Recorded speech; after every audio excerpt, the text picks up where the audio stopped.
धरती पर ऐसे कोने मौजूद हैं जहां समय का बहाव धीमा हो जाता है, जहां शहरों की रोशनी, हवाई मार्गों की हलचल और हर क्षण उपलब्ध इंटरनेट की आवाज़ कभी पहुंच ही नहीं पाती।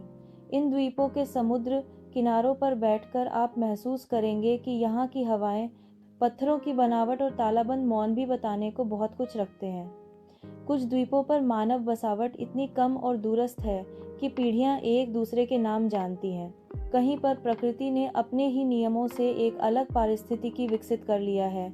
ऐसे पेड़ पौधे और जीव जो दुनिया के किसी और हिस्से में नहीं मिलते। और फिर ऐसे द्वीप भी हैं जो बिल्कुल निर्जन, बर्फ से ढके या हिंसक समुद्रों से घिरे हुए, जहां इंसान सिर्फ एक अनचाही मेहमान है। आज की हमारी यात्रा उन जगहों की है, ट्रिस्टन दा कुन्या से लेकर बुवेट तक, पिटकैर्न से सोकोत्रा तक, जहां दूरियां केवल भौगोलिक नहीं बल्कि सांस्कृतिक, ऐतिहासिक और जैविक रूप से भी गहरी हैं। इस वीडियो में हम गहराई से देखेंगे कि इन द्वीपों ने कैसे अपनी अलग पहचान बनाई, यहाँ के लोग कैसे जीते हैं और प्रकृति ने किन अनकहे नियमों के साथ अपने आप को फिर से लिख लिया। तैयार हो जाइए एक ऐसी यात्रा के लिए जहाँ हर लहर, हर पत्थर और हर सन्नाटा कहानी कहता है। क्या आप तैयार हैं उन जगहों को देखने के लिए जहां दुनिया अपना नक्शा भूल गई, जहां पहुंचने के लिए हिम्मत चाहिए और जहां रहस्य हर मोड़ पर खड़े रहते हैं? चलिए हम उतरते हैं धरती के सबसे अलग थलग द्वीपों पर।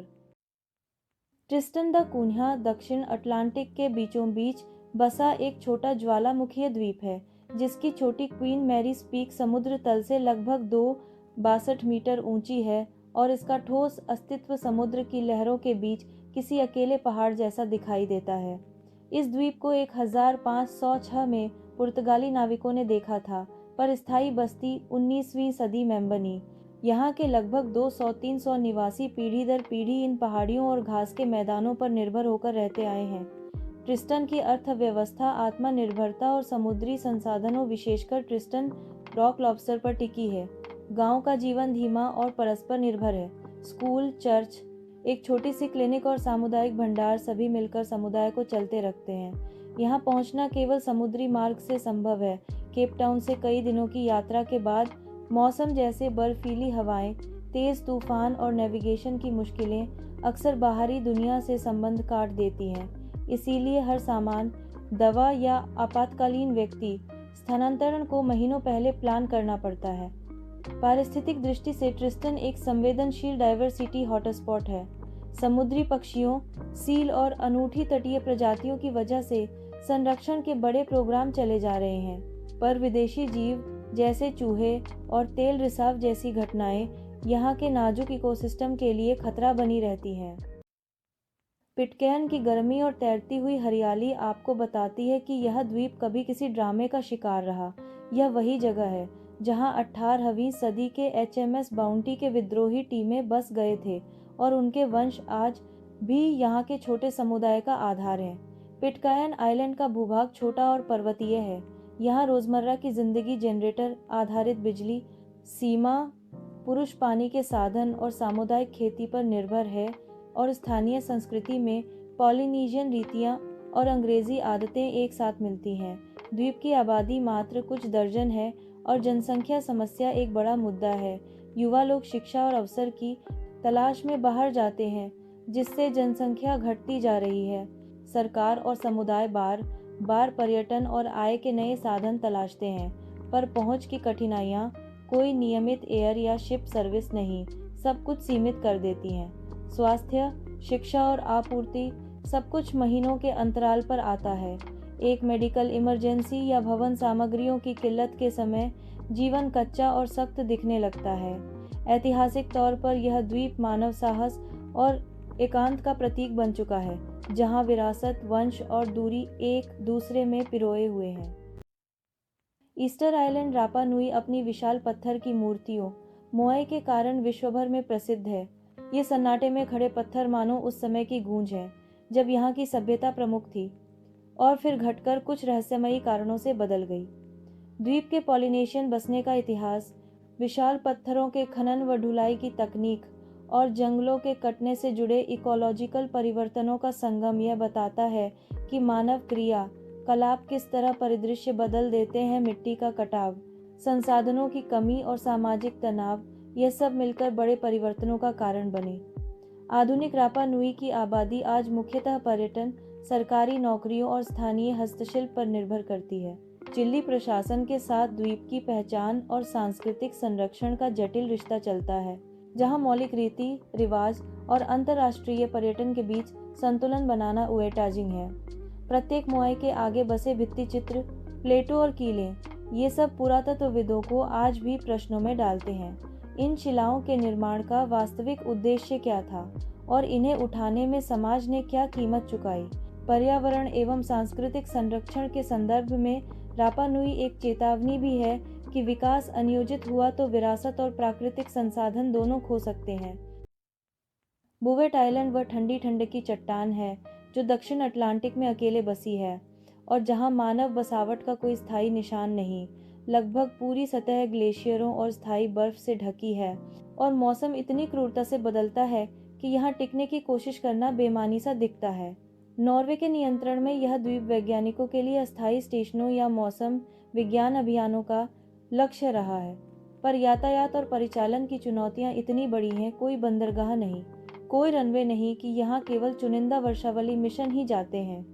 भूगोलिक रूप से बुवेट का अलगाव और समुद्री धाराएं इसे old end of the world जैसा माहौल देती हैं। मानचित्र पर इसका स्थान अक्सर कहां कहां तक जा सकता है कि कल्पना को चुनौती देता है। इसकी शून्यता और अधिभूत बर्फ इसे हमारी ग्रह सीमा का एक प्रकार का प्रतिनिधित्व देती है, जहां मानव अनुगामी नहीं बल्कि वैज्ञानिक रूप से देखने वाला है और यह याद दिलाता है कि पृथ्वी के कुछ हिस्से बस प्रकृति के अछूते क्षेत्र बने रहना चाहते हैं। सोकोत्रा को देखकर मन में पहली बार यह प्रश्न उठता है कि क्या कोई पृथ्वी पर ऐसा कोना है जो बाकी दुनिया से बिल्कुल अलग विकास कर गया। यहाँ के पेड़ पौधे और छोटे जीव ऐसा बोलते हैं। ड्रैगन ब्लड ट्री जैसे विचित्र आकार के वृक्ष, अनोखे स्वभाव के फूल और बहुत सी एंडेमिक प्रजातियां सोकोत्रा को जैविक दृष्टि से एक अनमोल प्रयोगशाला बनाती हैं, जहां विकास की राहें अलग अलग मोड़ ले चुकी हैं। हालांकि सोकोत्रा की प्राकृतिक विरासत विश्व धरोहर की सूची में आती है, पर यमन की राजनीतिक संवेदनशीलता, परिवहन के सीमित विकल्प और स्थानीय समुदायों के साथ संतुलन की चुनौतियां इसे पर्यटन और अनुसंधान के लिए जटिल बनाती हैं। समुदाय पर असर और संरक्षण के बीच सम्यक नीति बनना अनिवार्य है। यहाँ की रोहनशीलता और अरबी सागर की तेज हवाओं में बोंटा भूदृश्य, पर्वतीय घाटियाँ, मैदानी प्रायद्वीप और सागर के किनारे एक साथ मिलकर एक ऐसा अनुभव देते हैं जो वैज्ञानिकों, कलाकारों और प्रकृति प्रेमियों के लिए समान रूप से मोहक है। सोकोत्रा का मामला हमें सिखाता है कि जैव विविधता का संरक्षण केवल वैज्ञानिक काम नहीं बल्कि स्थानीय जीवन, आर्थिक आवश्यकता और वैश्विक जिम्मेदारी का संयोजन है। करगुलन, जिसे आइलैंड्स ऑफ डेसोलेशन कहा जाता है, दक्षिण हिंद महासागर की तेज हवाओं और धुंध भरी सुबहों में छुपा हुआ एक विशाल समूह है, जिसका भूगोल, कठोर मौसम और दूरस्थता इसे मानव उपस्थिति के लिए नाटकीय रूप से गैर अनुकूल बनाती है। फ्रांसीसी शोध स्टेशन और अस्थायी कर्मी यहाँ आते हैं ताकि समुद्री जीवन, मौसम विज्ञान और उप आर्कटिक इकोसिस्टम का अध्ययन कर सकें। यहाँ बड़ी संख्या में पेंगुइन कॉलोनियाँ, सील समूह और समुद्री पक्षी पाई जाती हैं, जो करगुलन को एक महत्वपूर्ण नेचुरल लैब बनाती हैं। यह द्वीप जनसंख्या और वाणिज्यिक गतिविधि के कम से कम संकेत दिखाता है। केवल अनुसंधान, कुछ मौसम विचर और अत्यंत नियंत्रित विजिट ही संभव है, और यही तथ्य इसे परिरक्षित रखने में मदद करता है। आने जाने के कठिन मार्ग, समुद्र की खतरनाक लहरें और अचानक बदलने वाली जलवायु करगुलन को पर्यटन के लिए असुविधाजनक बनाते हैं, पर विज्ञान के दृष्टिकोण से इसकी अलगाविता ही इसकी सबसे बड़ी संपत्ति है। यह हमें पृथ्वी के उन हिस्सों की समझ देती है जहां प्राकृतिक प्रक्रियाएं अधिकांश रूप से बिना मानवीय हस्तक्षेप के चलती हैं। गॉफ आइलैंड की हरी नील और ऊंची खड़ी चट्टानें समुद्री पक्षियों के घोंसलों से गूंजती हैं। यह द्वीप ट्रिस्टन द कुन्हा के पास स्थित एक बायोडाइवर्सिटी सेंटर है, जहां मानव उपस्थिति लगभग शून्य है और पक्षी जीवन का राज चलता है।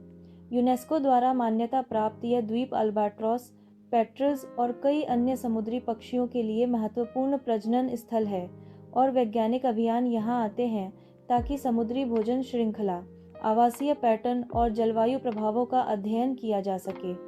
ग्रह पर रहने या स्थापित होने का अर्थ है प्राकृतिक जीवन चक्रों का सीधे साक्षात्कार। यहाँ आवास, विन्यासों या खेती का प्रश्न ही नहीं उठता।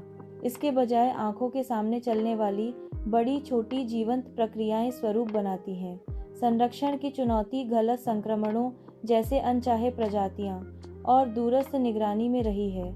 पर जहां मानव का प्रभाव लगभग शून्य है, वहां पक्षियों और अन्य समुद्री जीवों का जीवन अपेक्षाकृत मुक्त रूप से चलता है और यही इस द्वीप की सबसे बड़ी उपलब्धि मानी जाती है। सेंट हेलेना का इतिहास और भौगोलिक अलगाव उसे इतिहास कथा में एक विशिष्ट स्थान देता है। यह वह द्वीप है जहां नापोलियन बोनापार्ट को निर्वासित कर दिया गया और उन्होंने यहां अपने आखिरी साल बिताए। पर द्वीप की शांत वादियां और समुद्र सीमाएं इसकी पहचान से कहीं अधिक कहती हैं। अफ्रीका से सैकड़ों मील दूर स्थित यह द्वीप वर्षों तक समुद्री यात्रा के माध्यम से ही जुड़ा रहा और 2017 में बनने वाले छोटे एयरपोर्ट ने इसे कुछ हद तक आधुनिकता से जोड़ने का रास्ता खोला। पर फिर भी दूरी, कमी और आर्थिक सीमाएं यहाँ के दैनिक जीवन का हिस्सा हैं। यहाँ के लोग खेती, छोटा पर्यटन और स्थानीय सेवाओं पर निर्भर हैं और द्वीप की पुरानी इमारतें, बगीचे और नेपोलियन स्मारक इतिहास संग्रहालय की तरह काम करते हैं। सेंट हेलेना के परिदृश्य हरे पहाड़, तीखे समुद्री किनारे और सनकी मौसम इकाई जीवन के लिए प्रेरणा और चुनौती दोनों है। यहाँ का समाज आत्म निर्भरता, धैर्य और किसी हद तक समय के साथ धीरे चलने का जीवन स्थापित कर चुका है। यह द्वीप बताता है कि कैसे इतिहास, भूगोल और मानवीय कहानी एक साथ मिलकर एक स्थान की नियति निर्धारित करते हैं। हमारी यह छोटी सी यात्रा आपको उन द्वीपों की कहानियां सुनाकर लौटाती है जहां पृथ्वी ने अपनी पुरानी धुन नहीं बदली, जहां लोग, जीवन और प्रकृति ने अलग तरीके से घड़ी बांधी हुई है। इन जगहों की शांति में एक चेतावनी भी है। जब हम अपनी ज़रूरतों के लिए ज़्यादा ले जाते हैं, जंगल कटते हैं, समुद्रों से अंधाधुंध मछली पकड़ी जाती है या बाहरी हमले से इन नाजुक इकोसिस्टमों को नुकसान पहुंचता है, तो इन दूरस्थ दुनिया का संतुलन भंग हो जाता है। पर वहीं इनके पास हमारे लिए अनमोल सबक भी हैं। सामुदायिक जीवन की अहमियत, सीमित संसाधनों का आदर और प्राकृतिक विविधता की रक्षा के लिए दीर्घकालिक सोच। अगर आपको ये वीडियो अच्छा लगा हो तो नीचे लाइक और सब्सक्राइब करना न भूलें। बताइए कौन सा द्वीप आपको सबसे अजीब या सबसे खूबसूरत लगा, कमेंट में लिखिए। हम अगले एपिसोड में उन जगहों की और भी गहराई में जाएंगे जहां मानवीय इतिहास और प्राकृतिक इतिहास का सामना होता है। धन्यवाद और याद रखिए, दुनिया जितनी भी जुड़ी दिखे, फिर भी उसके कोने हमेशा कुछ नया सिखाते रहेंगे।